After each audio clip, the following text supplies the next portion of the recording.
are live. Good evening, everybody. Welcome to Torah in 10 as we span the globe to bring you the most interesting guests who are doing fantastic work to help make the world a more godly place. We have traveled around to Cambodia and all up and down the United States and Canada, from large institutions to unusual ones. And like that old fable of the man who dreams that somewhere far away there's a great treasure, and he travels out for a great distance to start looking for it, only to find that there's someone there who says, this is ridiculous. I have a dream that somewhere in your town there's a great treasure. So we have a great treasure right here in Chicago, and that is Rabbi Levi Notik, who is joining us. So Rabbi Notik, first of all, welcome. Thank you so much for taking time out to be with us on Torah 10. Thank you. So let's get started. We're talking tonight about, we know that you're the director of Fira on Divan. You run the shul, you have classes, programs, and so many things. Tonight, we want to focus on one of the very special activities, which is the Bubby Fira Food Bank. So let's get started with a little facts and figures. Tell us, how long have you been directing the Bubby Fira Food Bank? And just in brief, tell us what is the Bubby Fira Food Bank and who is Bubby Fira? So Bubby Fira's Food Bank really started in the formal sense of organized distribution of food and producing food, cooking, baking, and so on, just as the pandemic started. So last year, about in March, we always were available to help people with food, but not in this type of scale and really, large manner. Bubby Fira was a woman from the former Soviet Union who took a lot of pride in helping people with food. So in various different stages of her life, she was, whether it was with immigrants here or it was before that during wartime, she had a special place in her heart for giving people food, and her family wanted to dedicate it in her memory and in her honor to continue this legacy of feeding people. So take us back to March. Was this opened because of the pandemic, or it was going to be opened independent of that, and then the pandemic came and obviously changed the whole dynamic? What were the dynamics of the origin? It's definitely because of the pandemic. Like I said, we were giving food to people, hungry people, poor people, on a case-by-case basis. But it's an interesting thing that I didn't realize myself, how many people in the neighborhood and beyond, their only home-cooked meal is when they get invited to someone's house Friday night or Shabbos afternoon. And obviously that all stopped by the pandemic. So they're eating sandwiches or cereal milk or canned food or whatever during the week and waiting for Shabbos, and now that Shabbos is gone. So in some cases, people said, okay, we'll make the food and we'll bring it over to your house. In very few cases. Most cases, these people were left with, their only home-cooked meal is gone. So that was one segment. Then there were other people that couldn't get out of the house. Some older people that weren't getting any type of benefits. Some of them were working with cash. Some of them were whatever their status was. But here they are. They can't shop. They don't really know much how to cook, but they're stuck. So we got a few phone calls of those and a few friends of friends that, word of mouth got around. We started dropping it off by them, and it grew very quickly. So you have this crowd that's eating out, that's not eating out anymore. You have people that can't get out of their house.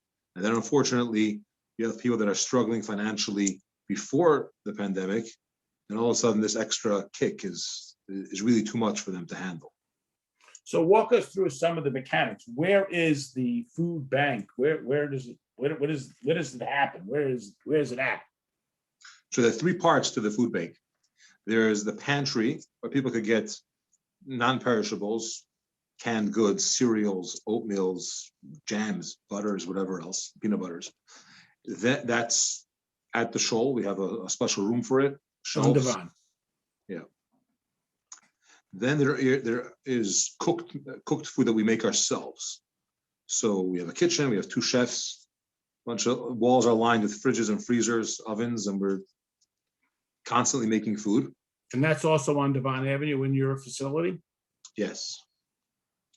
We transformed a lot of things very quickly. And thirdly is there's I call it TV dinners. It's a little bit more elaborate than that. That gets during the week dropped off at people's houses. For some people it's lunch, for some people it's dinner. So the logistics here seem overwhelming. You have to have somebody who shops, who organizes the actual food preparation, who oversees it, who packages it, who distributes it, who makes sure it's not left on someone's porch to be eaten by the squirrels.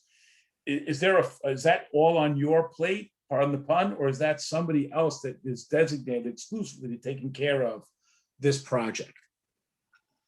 I tried doing it myself, and I realized very quickly it's not going to work. Not if we're going to be able to. We're up to already 1,500 meals a month. 1,500 meals a month. Wow. Okay. Well, I want to come back to that, but walk us through some of the mechanics here so we get a feel for the operational side. So I started doing it myself, but then I got some helpers, and then we had to go full time. So we got a coordinator, a wonderful individual, Ira Saltzman, who coordinates most of the shopping gets delivered. It's very large quantities, so we have distributors and so on that are dropping things off. But someone has to place orders, check the orders. Here and there, we have to do some running around, some shopping. He does all that. Then the kitchen, the two chefs, they'll cook it and pack it. So there's this master list. Some homes are getting food for 3 people. Some are getting for 1 person. Some are 5. So it's a very specific. These packages are very, very custom.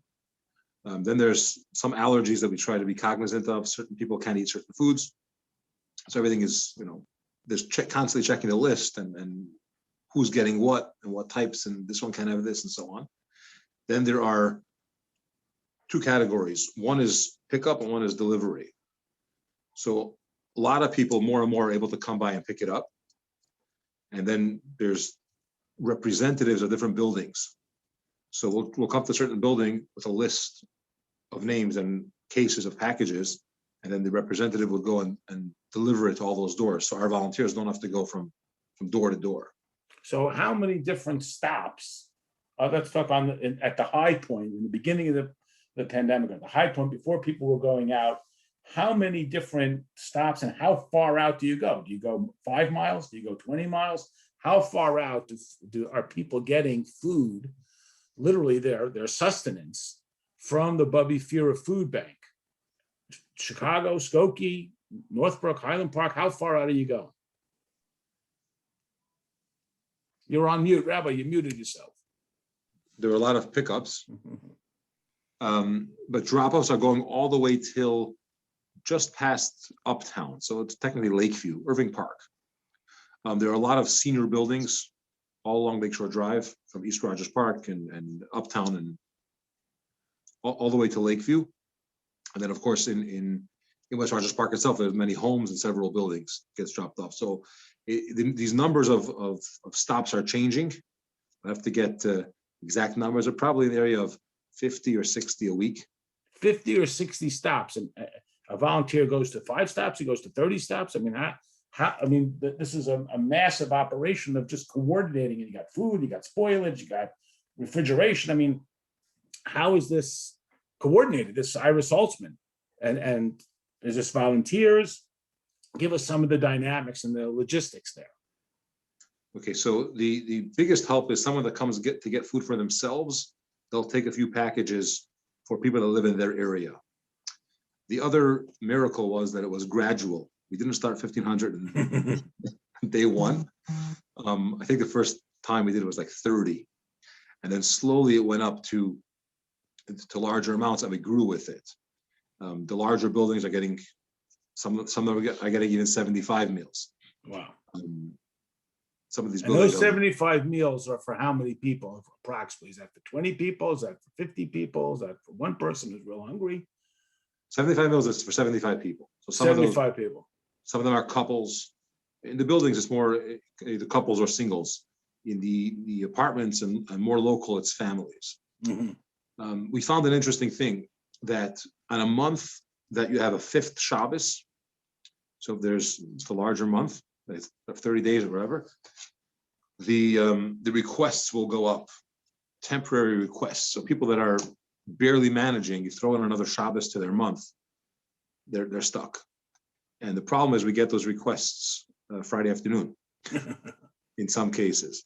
So we try not to have any excess. So we started freezing stuff. So we'll have almost the whole Shabbos frozen. And if someone calls, and sometimes it could be a family of several, 5 or 6 people, we'll do our best to get it to them, or they come pick it up and so on. But So how do you find your customers, or that they find you? And what if someone here is on our Zoom tonight and they know of somebody? What do? Do they call you? Is there a website? Like, how does somebody get on the list to be a beneficiary of Bubby Fira? And of course, on the flip side, how does somebody get on the list if they want to be supportive of Bubby Fira and they say, look, this is beautiful. There's an issue with people and not having enough food and the pandemic and elderly people and so on. And someone says, I want to be a participant. So is there a designated website? Is there a phone number? What do we do? Thank you. So bubbyfira.com is our website. BUBBYFIRA.com, bubbyfira.com. Yes. We're still trying to figure out how you're supposed to spell Bubby. Some opinions, it's BUBBY. Bubbyfira.com, okay. And that's how people can can sign up to be recipients as well? Yes, and there's a hotline there that people could call, and anonymous put in, like, once in a while we get a call where they don't want to say who they are, but a friend of theirs or a neighbor of theirs or family that needs help, and they would put their information, then someone, either myself or Ira, will call them and set it up. I have not had any declining where somebody said, hey, I know a friend that needs food, and we call them and they say, no, it's a mistake. We don't need it. We had people, thank God, that were getting food for a while, and then they said, okay, we're doing okay now, or someone got a job or whatever it may be. That happens. But when a friend, if you feel somebody that needs food, you're probably right. We don't have to use your name. We could just say, hey, we heard, or can you use? And they'll be very appreciative. Absolutely. Now, we have had on our, almost since the pandemic began a year ago, we've been doing these interviews. We try to find Chabad houses in far-flung places. We find the sort of the broad national ones. We've never found anything else like this specifically. Do you know, just off the top of your head, is there anything else like a Bubby Fira food bank going on in different Chabads in the United States and other countries, especially in response to the pandemic? Or is this Bubby Fira a flagship for a whole other way to help other people? Australia does have one. They don't deliver from Australia, though. If only. I forget the name of it. They have a cute name. That they do something like that. And I think Montreal has something. Okay, so what are the plans for the future? I mean, thank God the pandemic, but as you say, the people are still in need. So what are the plans for the future of the Bubby Fira Food Bank? We hope, of course, Mashiach will come and we'll be serving the Livyasan. But what are some of your plans to do with the Bubby Fira Food Bank for the future? I wish it wouldn't need to exist anymore. Amen. But the current plans are to expand. We're going to be getting a proper commercial kitchen. Oh, wow. In your facility on Devon. Yes, God willing. Amen. We did a lot of cost analysis, buying food, producing food, combination of both. And obviously the cheapest way to go is to make it yourself. The need, while it fluctuates, but generally from the beginning, it's going up, up. Some people, they get a better situation financially and they slow down. They don't need it anymore. But overall, the numbers are increasing, the requests are going up. And I think what the pandemic did was show us how many people are at the edge, and throw any curveball at them. Unfortunately, it's going to throw them off completely, whether it's a pandemic or somebody loses a job or, God forbid, a health issue. So it's an ongoing challenge. So imagine. Now, these people that you said about 75 recipients, how many approximately recipients do you know are getting food, at least occasionally, from the Bubby Fira Food Bank? So it's like I said, it's 1,500 meals. Now, right. Some families are getting more, some are getting less, some are getting only Shabbos, some are getting every single time, which is 3 times a week. It's the amount of families or mouths would have to be, it's probably in the area, if I have to guess, it's probably around 400. 400, unbelievable. So obviously we're not asking for any names, but of those 400, a rough guess, how many of them do you know? a majority, I don't know. I don't know majority of them. Okay, so let's say 30%, approximately, Probably. just guessing. So can you share a story, obviously, protecting everybody's identity here, but just give us like a real personal single illustration of how the Bubby Fira Food Bank has changed people's lives, both on the donor side, this family that you said wanted to honor their matriarch and her care, and on the recipient side. Can you give us like a personal illustration of that, of the impact of the Bubby Fira Food Bank?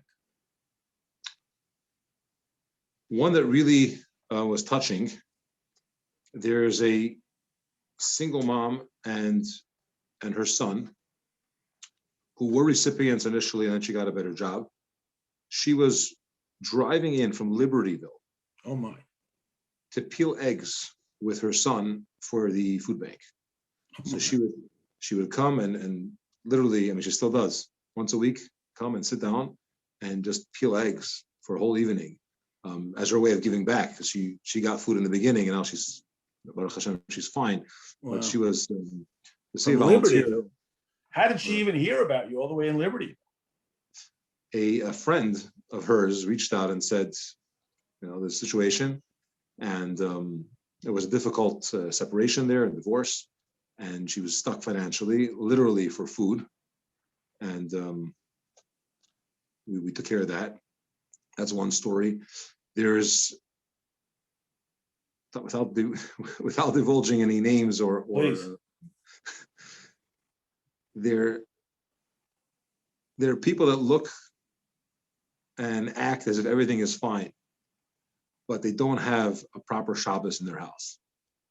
And unless you're looking for it, unless you're asking, unless someone tips you off, you just can't tell. Everything seems fine, but their Friday night and their Shabbos day does not look anything like what we would imagine a Shabbos should be like. They're managing, but it's not. There's no chicken there, for example, et cetera, et cetera. So that's very common, unfortunately. And you've been able to satisfy them. Rabbi, I want to thank you. First of all, thank you for being with us and sharing with us, bubbyfira.com. Both, if you know of somebody and you hear people coming from Libertyville and they're delivering all the way to Uptown and all around the town. So if you know of somebody, it's obviously all done anonymously and discreetly and with proper respect for everybody. And if you're moved by this and say, I want to participate and be part of this great mitzvah, that's another opportunity as well. Thank you so much for joining us. We wish you continued atzlacha and for doing this great mitzvah. And we should go from strength to strength. And thank you for sharing the time with us. And Yasher Koach, nothing else I could say. Thank you very much for having me and for organizing these amazing evenings. Come and join us Wednesday nights. Okay, everybody. Thursday night, tomorrow night, Parsha. Join us at 9:00. Next week, we got another very special guest lined up for you. You can see it on the chart. Good night, Rabbi Notik. Good night to everybody. We'll see you tomorrow night for Parsha at 9:00.